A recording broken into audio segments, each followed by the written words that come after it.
Merci à toutes et à tous de nous avoir choisis pour cette deuxième partie de votre émission Avis de la diaspora sur les ondes d'Afro-Web TV. Merci et bienvenue si vous venez de nous rejoindre sur le www.afrowebtv.com ainsi que sur FM Liberté, la première radio de la diaspora africaine.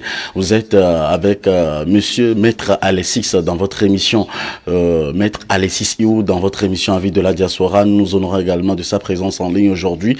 Nous sommes très heureux encore une fois d'être face à face également à ce acteur politique, avocat, avocat au barreau de Lille, enseignant à l'université également. Merci Maître beaucoup d'être avec nous pour ce temps que vous nous accordez au cours de cette semaine pour également partager des informations, nous enseigner et surtout éclaircir les points sombres de nos téléspectateurs sur AfroWeb TV. Alors nous abordons la deuxième partie également donc de cette émission en parlant également des conséquences des modifications de la Constitution en Afrique. Et je voudrais vous poser la question avant qu'on en vienne aux conséquences. Quelles sont les causes des modifications de la Constitution en Afrique? Et puisqu'on a vu probablement plusieurs sont ces opposants qui étaient dans l'opposition et quand ils viennent maintenant au pouvoir, ils commencent par changer les constitutions. Quelles sont les causes? Oui, c'est une question intéressante.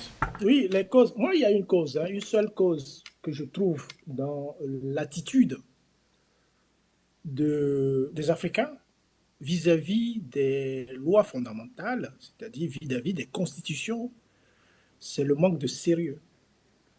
Et ce manque de sérieux que nous avons est aussi la face, l'autre face du non-respect que nos partenaires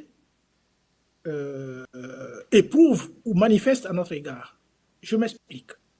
À partir du moment où vous n'êtes pas capable de tenir parole, de tenir des institutions et de respecter vos propres institutions que vous avez mises en place, mais personne ailleurs ne viendra respecter vos institutions et surtout ne vous respectera. Personne. Donc, on est sérieux.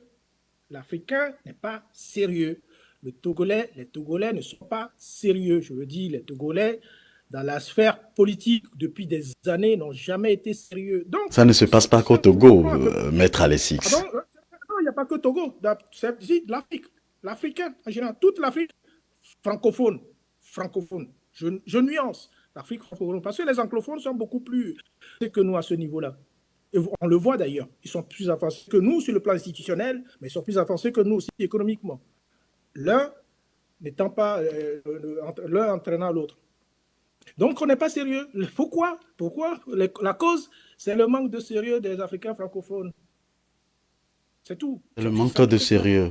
C'est le manque de sérieux selon vous. Alors, Maître Alexis, dites-nous maintenant quelles sont les répercussions des modifications de la Constitution en Afrique que vous avez eu à voir, que vous pouvez partager avec nous.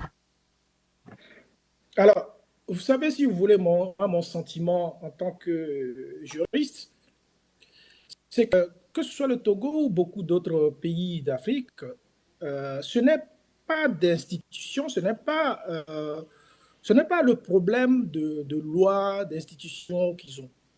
Le problème, c'est les hommes. Les hommes que vous désignez pour assumer ce genre de responsabilité.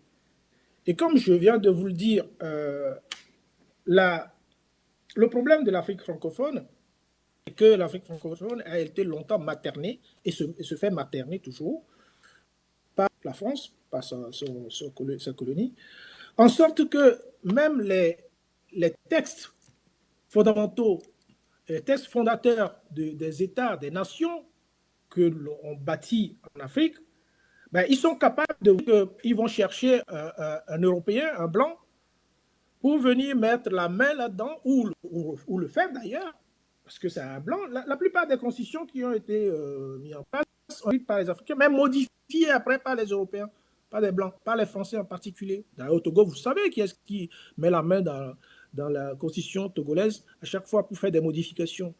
Et c'est là où ça ne va pas. Ça ne va pas. À partir du moment où on n'est pas capable de faire les choses nous-mêmes et d'être nous-mêmes, de prouver qu'on est capable, mais rien ne marchera. Rien ne marchera. Les conséquences des modifications de la Constitution en Afrique, Une des premières conséquences, c'est ce que vous et moi on fait aujourd'hui. Parce que si les gens avaient été sérieux et qu'on ne modifie pas les conséquences, on ne serait pas là à discuter de ça. Parce que ce qu'on vient de discuter tout à l'heure, là, tout ce qu'on vient de dire vient de là, du non-respect des règles, du non-respect de la loi et du non-respect des décisions fondamentales qui ont été prises à une époque donnée. Parce que jusque dans les années 90, tout marchait un peu clopin-clopin, en volo, les gens faisaient ce qu'ils voulaient. À partir des années 90, tout le monde sait ce qui s'est passé. Moi, je me souviens, si je prends les cas du Togo, puisque c'est celui-là que je connais le mieux. En 1993, le général Gnassingbé Yadema,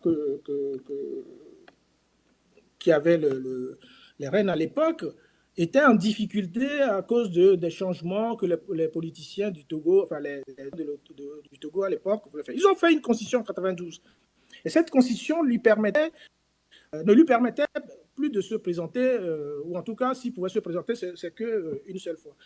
En juillet 1993, il déclare devant une radio que lui, il souhaite seulement terminer son mandat qui est en cours et qu'il ne restera pas un seul jour de plus. Cherchez cet audio, vous allez le trouver. Moi, je l'ai écouté encore il n'y a pas longtemps. Je veux juste terminer mon mandat. Je ne resterai pas un jour de plus. Voilà la parole d'un président de la République. Et tout le monde sait ce qui s'est passé par la suite. Quand son fils est arrivé en 2005, il a dit, moi, je suis venu juste pour établir une situation un peu chaotique que mon père a fait, réconcilier les Togolais, puis je m'en vais. Tout le monde sait ce que ça donne aujourd'hui. Vous voyez, la parole de l'Africain ne vaut rien. Ça ne veut strictement rien dire. Enfin, c'est l'image que nous donnons aux autres à l'étranger. C'est pour ça que les gens ne nous respectent pas. Quand on dit quelque chose et qu'on n'est pas capable de le respecter, mais personne ne va vous respecter. Et personne ne respectera votre peuple. C'est comme ça. L'année dernière, c'est l'année dernière, en Côte d'Ivoire, qu'est-ce qu'il a dit, Ouattara, quelques mois avant, au mois de mars? Il déclare que lui ne va pas se présenter aux élections, qu'il a fini. Mais quelques mois après, il déclare non, qu'il va chanter, il s'est présenté. Voilà ce qu'est l'Africain dans son état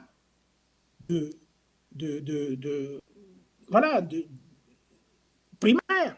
C'est comme ça que je nous qualifie. On est dans un état primaire. Nous, alors je vais terminer la preuve. Nous, vous savez, j'ai toujours dit, nous les Noirs, on a un gros souci, on a de gros problèmes. C'est qu'on choisit toujours la situation la plus facile. Quand on présente une banane et 100 millions de dollars à un Africain, il va prendre la banane, il ne va pas prendre les 100 millions. Parce qu'il veut manger tout de suite. Vous voyez, c'est ça le problème. Mais est-ce qu'il y a des situations qui poussent, dans lesquelles on peut modifier la Constitution, vu que par exemple ça ne rentre pas dans l'avantage du peuple, ou puisque déjà ce que vous avez dit là, dans la plupart du temps, ce sont des conséquences néfastes sur le peuple, et on ne privilégie pas le peuple dans ce cadre précis, on privilégie plus les gouvernants ou l'opposition, parce que moi je dis les deux partis, parce que même si c'est l'opposition qui vient, il viendra changer selon sa façon, et si c'est le gouvernement, il viendra aussi changer. Où se trouve le peuple dans tout ça? Quels sont les avantages? Dans quelles conditions peut-on modifier la Constitution dans l'avantage du peuple? Alors, une chose sur laquelle vous êtes d'accord avec moi, c'est qu'on n'est pas sérieux. Parce que ce que vous venez de dire, c'est toujours la preuve qu'on n'est pas sérieux. Quand c'est le pouvoir en place qui modifie, il modifie à son avantage. Quand c'est l'opposition qui arrive, l'opposition aussi fait à son avantage. C'est pas sérieux. C'est juste pas sérieux. Ceci étant, je ne mets pas tout le monde dans le même panier. Parce que ailleurs, ça se passe sans qu'il y ait ce genre de modification. Bon, au Bénin, Talon a voulu le tenter là dernièrement, un peu, ça n'a pas marché, donc il est revenu, il a juste fait un minimum. Mais au Sénégal, il n'y a pas de modification régulière. Hein.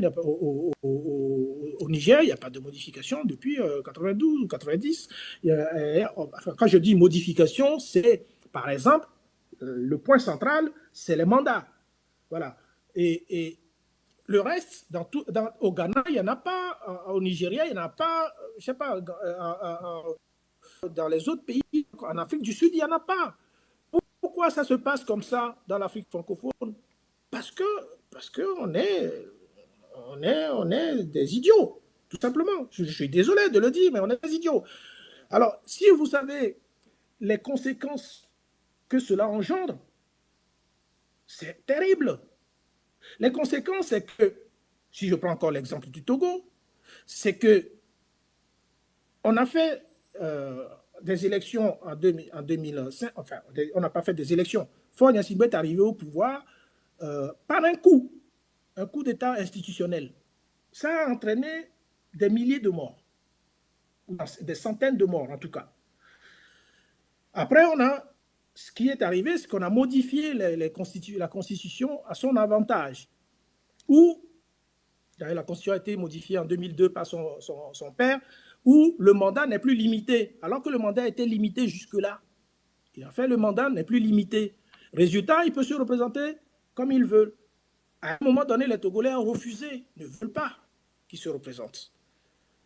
Et on a dit, je crois que c'est en 2018, où finalement, on a essayé de faire la modification pour réduire le mandat à 2 ans. Et là, on vous dit, mais puisqu'on a fait une modification, tout ce qui s'est passé avant, on ne considère plus ça, c'est annulé, on a une nouvelle constitution, donc une nouvelle législature qui va être créée. Donc, je peux, bien que j'ai déjà fait 3 mandats, je peux encore faire 2 autres. C'est là aussi l'Africain n'est pas sérieux. Parce que dire, à un moment donné, j'ai fait 3 mandats, et je n'entre plus dans le des textes en cours parce que c'est des nouveaux textes. Et donc, je peux encore refaire. En fait, c'est une question juste d'intelligence et de maturité intellectuelle. Moi, je ne sais pas si je suis professeur à l'université, ça fait 25 ans, je ne peux pas dire qu'à un moment donné, je ne suis plus professeur et que maintenant, je vais recommencer seulement mon titre de choses et prendre... Non, mais je ne sais pas où est-ce que vous avez vu ça en Afrique, où on peut dire, à un moment donné, c'est ce que l'Ivoirien aussi a fait en Côte d'Ivoire. C'est ce que le Guinéen aussi a fait. Et pourtant, quand je prends l'exemple c'est un ancien fonctionnaire de FMI. Suppose être un intellectuel. Monsieur Condé, c'est un pour l'université. Et pourtant, l'Africain a cette attitude-là, ce comportement, cette posture. Et mais là, je suis désolé, c'est qu'on n'est pas capable de faire les choses. On ne veut pas de la démocratie, on le dit. Dans ce cas-là, on remet en place nos chefferies, nos royaumes, si vous voulez, et puis tout le monde sait que c'est un roi qui est là, on obéit, et puis point barre, on ne dit plus rien. Ou alors on a envie d'être libre et avoir une liberté et une démocratie qui, quand même, commande un certain nombre de choses. Si on ne veut pas faire ça, alors là, je ne sais pas ce qu'on peut faire. Maître Alessi Seyou, je voudrais vous poser également une question par rapport aux réformes constitutionnelles. Pourquoi est-ce que les réformes constitutionnelles ne réussissent pas en Afrique? Parce qu'on a vu plusieurs, quand vous prenez par exemple le cas du Togo, on a vu plusieurs fois des réformes, les négociations sur les réformes constitutionnelles, deuxième fois, même à l'extérieur du pays. Pourquoi est-ce que ça ne réussit pas? C'est ce que je vous ai dit à la base. C'est une histoire d'hommes. C'est une histoire de personnes. Si vous mettez des médiocres, ça ne marchera jamais. Si vous mettez des gens qui ne rêvent que d'avoir le pouvoir ad vitam aeternam, mais ça ne marchera pas. Vous avez beau faire les lois, les constitutions les plus ficelées, non, ça ne marchera pas. Parce que, regardez comment ça s'est passé au Togo. La constitution que Gnassingbé a modifiée en 2002 anéantit celui de 92. On ne sait pas pourquoi, alors que cette constitution Ah bon, c'est vrai que la Constitution à l'époque avait fait une erreur. Moi, on m'avait demandé mon avis à l'époque parce que j'avais quelqu'un qui faisait partie qui m'avait demandé mon avis sur certains points de la Constitution et j'ai attiré l'attention sur beaucoup de choses. Je ne dis pas que j'avais la science refuse, on subit les conséquences par la suite. Et les conséquences, on les subit aujourd'hui. Je peux vous donner un seul exemple là-dessus. Sur la modification, à l'époque, la rédaction, où ils avaient dit voilà, je sais pas, que nul ne peut se présenter, en aucun cas, personne ne peut se présenter à un seul mandat. Et derrière, les conditions de modification de la Constitution de cet article-là, il dit que ça peut être modifié soit par le Parlement, soit par référendum. J'avais demandé d'enlever la partie parlementaire là-dessus et de ne conserver qu'une modification stricte par référendum. S'ils avaient fait ça dans la Constitution de 90, s'ils avaient mis modification uniquement par référendum, Eyadema n'aurait pu jamais modifier ça puisqu'il était obligé de passer par référendum. Là, on lui a donné la porte ouverte. J'ai compris aussi, les rédacteurs de l'époque pensaient à eux. Et vous avez raison à ce niveau-là. Ils pensaient à eux par la suite. Ils ne pensaient pas au peuple togolais. Donc, ils ont fait... On s'est saisi parce que celui qui le conseillait à l'époque, le professeur d'université de Aix, le connaît. Bon, même si en France, il a des convenus avec la justice, c'est quelqu'un qui est assez fort, qui est vrai professionnel de droit public, qui, voilà, il touche les billes, comme on dit chez nous. Mais il a vu la faille et il a fait modifier la constitution de 92, là, par voie référendaire. Et au Parlement à l'époque, Eyadema était majoritaire. Résultat, c'est terminé pour vous. C'est terminé. C'est fini. C'est comme ça que cette constitution a vécu. Ça, c'est le seul point dont je peux vous parler. Il y en a d'autres. Quand moi, je lis la constitution togolaise, c'est très bien. C'est une base. Mais il y a tellement d'inepties, de contre-vérités, des choses qui ne vont pas. Le problème des sénateurs, à cette époque, j'avais demandé d'enlever carrément la constitution des sénateurs. Parce que le Togo n'a pas besoin de sénateurs. Mais s'ils l'ont gardé, ils n'ont jamais pu faire de sénateurs jusqu'à maintenant. C'est maintenant qu'ils veulent le faire. Dans le préambule de la constitution du Togo, vous lisez, on vous dit dans un préambule, si vous l'avez, allez le relire, dit dans le préambule que le Togo est un pays laïque et uni et laïque. Et vous lisez 5 pages plus tard que le Togo se place sous l'action de Dieu. Vous ne connaissez pas ce que c'est que la laïcité, si vous faites ça. Donc vous voyez, il y a des choses qui sont dans la Constitution qui ne sont pas bien, quoique globalement c'est très bien. J'avais demandé aux gens pourquoi est-ce que vous connaissez ce que c'est que la laïcité. La laïcité, c'est l'acceptation de toutes les religions et surtout de ne pas spécifier. Parce que si on dit Dieu, on peut dire Allah, on peut dire Bouddha, on peut dire Vaudou, tout ce qu'on veut dedans. C'est ça la laïcité. C'est l'acceptation de tous sans prioriser. Là, on a priorisé un peu l'Église catholique. J'ai compris qu'on voulait faire plaisir à cette... Mais c'est pas comme ça qu'on bâtit des textes fondamentaux. Oui, Maître Alexis, merci d'être avec nous pour notre émission Avis de la diaspora. Ça nous fait plaisir également donc de vous avoir à nos côtés pour nous donner votre avis sur les conséquences des modifications de la Constitution en Afrique. Et je me pose la question si le problème ne se pose pas dans l'élaboration, ou soit dans les révisions, et dans ce cas où, par exemple, où les propositions, les révisions ne marchent pas, que faire? Exactement. Très bien, c'est une question à laquelle, effectivement, que faire? Que faire lorsque dans un pays, les choses ne vont pas, qu'on a des tests, qu'ils soient imparfaits, mais qui ont quand même quelques points, quelques vertus, parce que ça a le mérite quand même d'exister. Hein. La constitution togolaise, je ne le rejette pas, je ne la rejette pas totalement. Hein. Il y a des choses assez intéressantes dedans. Ce qu'il faut faire, c'est que à l'avenir, peut-être que je suis idéaliste des choses, c'est qu'il faut savoir choisir nos hommes. Il faut savoir choisir qui va être où. On ne fait pas la politique en choisissant des gens selon leur famille, selon leur appartenance ou régionale, ou selon... On ne fait pas ça. Quand on veut faire les choses sérieusement, on prend les meilleurs et on prend les gens qui sont capables de pouvoir élever le peuple. Parce que le peuple a besoin de ça. Tout peuple a besoin de visionnaires. Des gens qui sont capables d'avoir une conduite, de les conduire vers quelque chose, une vision de quelque chose. Mais on peut pas, tout le monde ne peut pas le faire. Tout le monde ne peut pas être de la République. Hein. C'est sûr et certain. Comme tout le monde ne peut pas être curé, préfet ou chirurgien. C'est exactement pareil. Donc, effectivement, notre base a été faussée dès les années 60, où les meilleurs qui devaient être là, on les a enlevés. Mais ça, c'était un peu notre faute aussi, parce qu'on n'était pas capable de résister.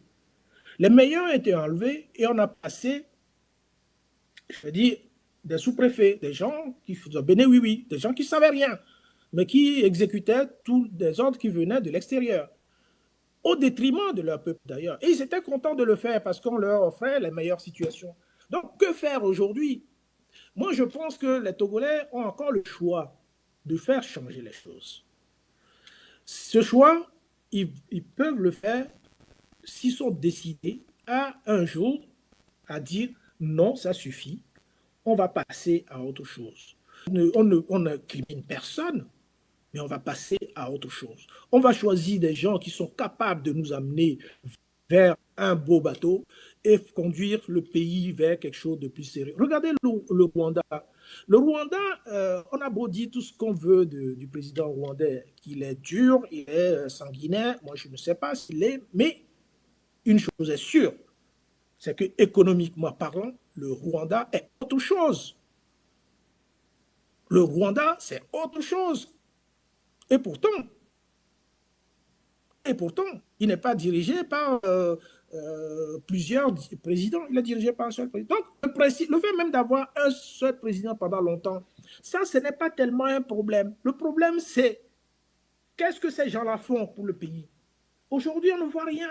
C'est la décadence totale. Donc, quand il y a décadence, vous changez de cap, vous changez d'homme, vous changez les principes, vous changez les règles du jeu. Si vous ne faites pas ça, on court la catastrophe. Donc, moi, ce que je dis aujourd'hui, ce n'est pas, je n'en veux pas à la famille Gnassingbé, au fond Gnassingbé, non. D'ailleurs, le président Gnassingbé, il y a des membres, je l'apprécie parce que c'était un mec pragmatique. Quoi qu'on dise de lui, il était très pragmatique, ce monsieur. Donc, voilà, ça n'a rien à voir avec ce qu'on voit aujourd'hui. Et lui aussi, je disais à quelqu'un la dernière fois, il n'aurait jamais emprisonné son fils ou son frère ou son machin. Non, il ne fonctionnait pas comme ça. Il fonctionnait pas comme ça. Je savais comment lui fonctionnait. D'ailleurs, c'est pour ça que le président Guillaume a pu travailler avec lui. Merci Maître Alessis pour votre éclaircissement. Nous sommes à la fin de ce numéro de notre émission Avis de la diaspora sur Afro Web TV, sur FM Liberté. Et quel est votre mot, votre message à l'endroit de tous les téléspectateurs, de tous les amis internautes et auditeurs qui nous suivent en ce moment sur le www.afrowebtv.com et sur notre chaîne YouTube pour mettre fin à cette émission? Merci, monsieur.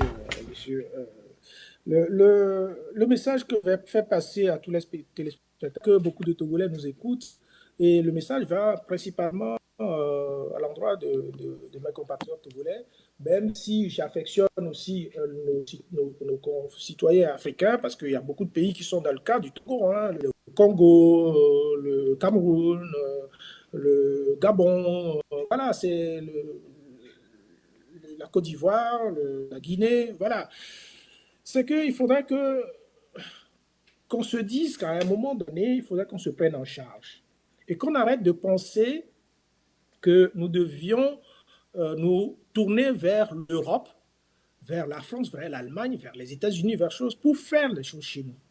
Donc, je vais aller dans le sens de la légalité, de la légitimité dont je parle pour dire qu'il y a beaucoup de gens au Togo qui ont cru que le fait que Faure Gnassingbé soit venu à l'Élysée, ça lui confère une certaine légitimité. Vous voyez, c'est grave de penser ça. C'est grave de penser qu'une visite de quelqu'un ou un président qui soit reçu lui confère un certain droit absolu sur le fauteuil qu'il est. Alors que c'est dramatique si on pense ça. Donc, j'invite les nôtres à avoir une idée, une seule idée. Nous sommes nous-mêmes, nous sommes africains, nous avons beaucoup de richesses. Quand je parle de richesse, d'abord humaine, nous avons des ressources, on a tout pour être nous-mêmes. C'est à nous de chercher à résoudre nos problèmes d'abord et qu'on cesse de regarder vers l'Europe. Moi, ça fait 6 ans que je vis en Europe, je les connais, je connais les Européens. Ils n'ont pas d'amis, ils n'ont que des intérêts. Ils n'ont d'amis nulle part. Le jour où tu ne les satisfais plus, ils vont te dégager sans scrupule. Donc, chers amis, chers compatriotes, chers Togolais, rien n'est perdu. Tout est possible encore. On peut s'entendre. On peut faire les choses autrement. Les gens du nord au sud, de l'est à l'ouest, mes compatriotes togolais, je le dis et avec toute sincérité, arrêtons de croire qu'on est opposé, qu'on est différent. On souffre de la même chose, on vit la même chose, on manque de la même chose. Moi, je ne vois pas ce que les gens de Kara, de Pagoda, de Niamtougou, de, je sais pas, de Ter ou d'Apaon ont, je veux dire, bénéficié durant les 50 et quelques années de la famille Gnassingbé. Rien. C'est une région pauvre que ce qu'elle était dans les années 60. Donc, c'est une question de région. Ce n'est pas une question d'ethnie. Moi, je suis avocat. Le premier collaborateur que j'ai eu en France, c'est un ami de Pia. Je peux appeler son nom. Malheureusement, il est décédé aujourd'hui, Adam. Jules Adam, c'est mon meilleur collaborateur que j'ai eu. Il était de Pia. Si j'avais tenu compte des inepties que les Togolais peuvent se rencontrer, le jour où il est venu me voir, parce que je ne le connaissais pas, le jour où il est venu me voir pour me dire est-ce que tu peux me prendre en collaboration, je lui ai dit, t'es Togolais, oui, t'es mon frère, allez, il n'y a aucun souci. C'est comme ça que j'ai fait ça avec lui. Donc, les Togolais, on n'est pas différents. On souffre de la même chose. Le deuxième, d'ailleurs, collaborateur, c'est un gars de Pagoda, il est Kabia aussi. Donc, vous voyez, je ne tiens pas compte de ces éléments-là, moi. Ça m'est complètement...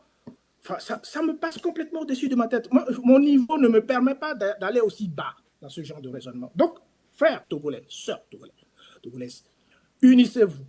Nous avons notre pays à bâtir. Que vous soyez de n'importe où, de n'importe quelle région, cessez de croire que si demain les Gnassingbé ne sont plus au pouvoir, le Nord perd tout. Ce n'est pas vrai. Le Nord a tout à gagner. Le Sud a tout à gagner. Le Centre a tout à gagner. Tout le monde a tout à gagner. Donc, ce n'est pas une histoire ni de religion, ni de... Ce n'est pas ça. Aucun Togolais ne peut dire aujourd'hui qu'il est dans qu'il bénéficie de quelque chose de bien dans ce pays. On n'a pas d'école. Regardez les écoles dans le Nord. C'est lamentable. Et pourtant, on pourrait dire que c'est eux qui sont bénéficiaires des choses. Mais non, ce n'est pas vrai. Donc, ce n'est pas une question de lieu, de région, d'ethnie. C'est une question de personnes et surtout de management, de vision politique et de savoir-faire. Donc, merci pour m'avoir donné l'occasion de parler aux miens. Je leur parle en toute sincérité. Il ne faut pas perdre le courage. Nous avons des choses à faire ensemble.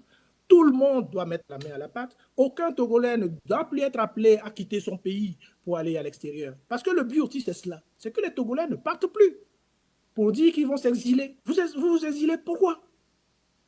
Et on ne peut pas s'exiler. Il y a plus de 2 millions de Togolais à l'extérieur. Pourquoi? Moi, je connais des médecins, des ingénieurs Togolais qui sont ici. C'est du gâchis pour le pays. Donc, arrêtons et demandons clairement, tout simplement, très gentiment, comme il faut.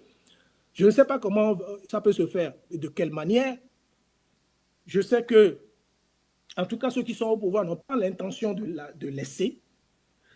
Mais il faut faire en sorte qu'on leur fasse entendre raison pour qu'à un moment, ils se disent « Ok, c'est bon, on ne peut plus continuer comme ça. » Donc, merci à tous.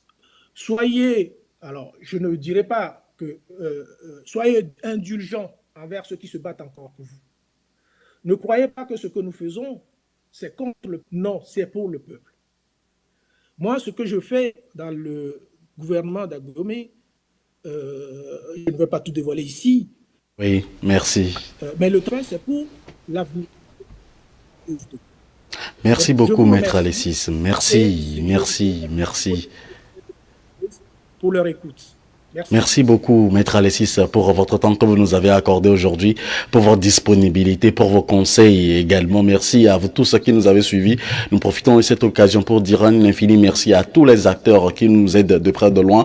Et nous appelons également les acteurs politiques, les docteurs, les politologues, les gouvernants, les opposants, les associations pour nous aider. Répondez à nos appels pour qu'on puisse ensemble construire l'Afrique. C'est l'Afrique qui gagne sur AfroWeb TV. On se retrouve pour un autre numéro de votre émission Avis de la diaspora à samedi à 11h heure de Chicago, 12h heure de Washington DC. Bonne suite de nos programmes. Ciao, bye. Que pensez-vous de l'actualité africaine cette semaine? Chaque semaine, nous vous invitons à décrypter l'actualité de la semaine avec nous sur votre télé AfroWeb TV. Retrouvez les analystes politiques pour donner les différents points de vue sur des sujets de l'heure chaque mercredi à 11h et chaque samedi à partir de 11h Central Time sur AfroWeb TV. Pour participer, appelez-nous ou envoyez-nous des messages par WhatsApp sur le +1 319 462 89 79.